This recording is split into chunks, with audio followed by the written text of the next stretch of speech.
For a long time, commentators have talked about problems with what they see as the unity of the book. Personally, I think there can be shown to be unity, but I wanted to let you know sort of the history of the discussion. One point that is often raised is that the prologue, chapters 1 and 2, are in simple prose versus the sophisticated poetry of the rest of the book. In the prologue, Job remains pious, while beginning in chapter 3, he raises vehement protests. There is also there are also differences in the way God is referred to. So, for example, we have the word El in chapters 8 through 40, Elohim, chapters 1 and 2, 5 through 38, Eloah, chapters 3 through 40. Eloah is more the Aramaic name. Yahweh, mostly just, with a few exceptions, mostly um, in sort of the prose sections. And Shaddai is often used in chapters 5 through 40. In the third cycle of speeches, chapters 24 through 27, the dialogue between Job and the friends appears to break down. Bildad's speech is only 6 verses, Zophar has no speech at all, and Job's words seem to contradict what he said before.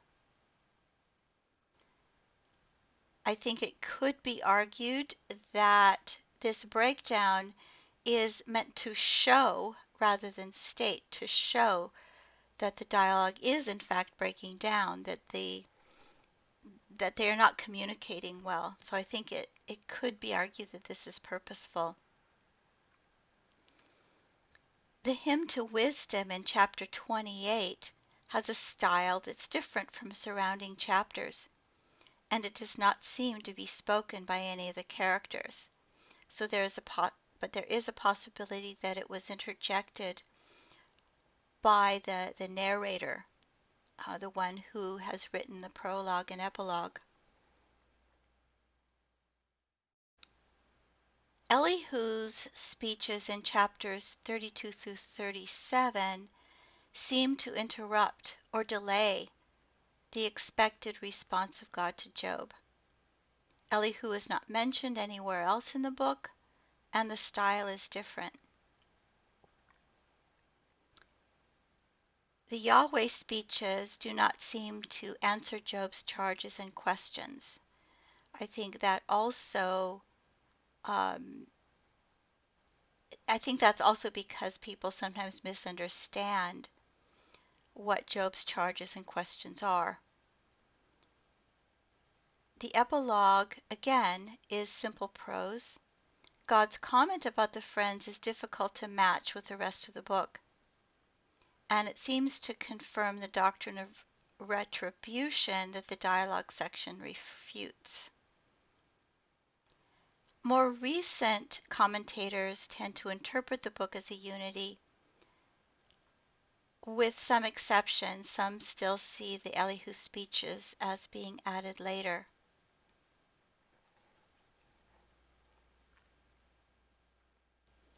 There has been a lot of discussion over the many centuries, not just by modern scholars, as to what the literary form is. Rabbi Simeon ben Laksh argued in the 12th century that Job never existed, and the story is a poetic comparison or parable, a mashal.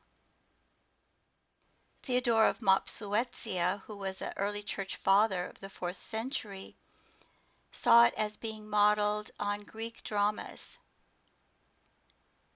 Theodore Beza in the 16th century saw it as a tragedy. Jerome in the 4th century and Milton in the 17th century saw it as a kind of epic in which there is a long narrative of universal significance that celebrates a hero's feat.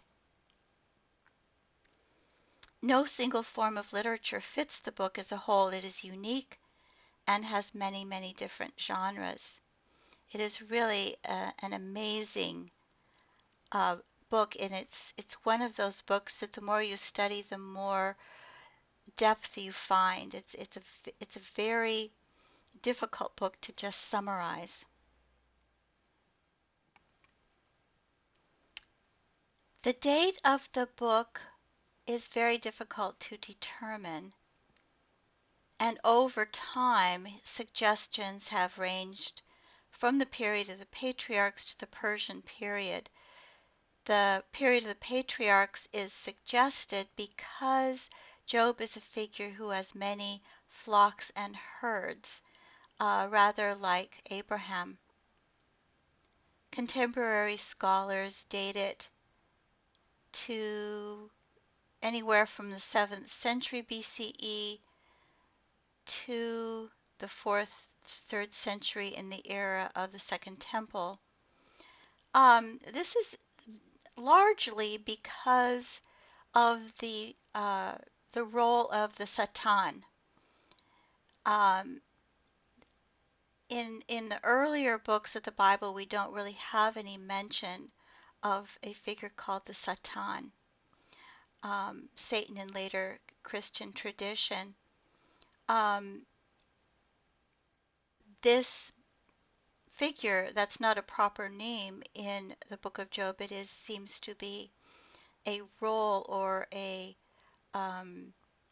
position held by that particular figure. And other mentions of the Satan are in late texts, for example, in Chronicles and Zechariah. Hartley points out that there are many points of contact with other biblical books. There are allusions to Canaanite literature, and contacts between Job and Ugaritic literature possibly point to the 7th century BCE.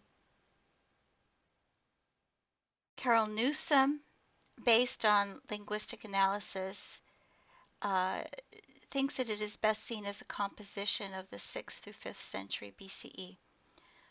But it is very hard to tell. Some people have seen the prologue as much later and the poetic parts as much earlier, so it's much in dispute. So who is the author? And this again is hard to tell. It is some figure that is an ancient wise man, as in Proverbs and Ecclesiastes, someone familiar with languages and the literature of other countries, probably part of a class that served as counselors, scribes, and teachers, is familiar with many literary forms, highly skilled in rhetoric and poetry, has a general knowledge of the natural world, is committed to Yahweh, although there is very little reference to what we might call cultic concerns. There's no mention of the temple. There's a lot of rare vocabulary and archaic verbal forms. There are mythological allusions, some based on Egyptian or Mesopotamian traditions. The speeches are shaped as disputations.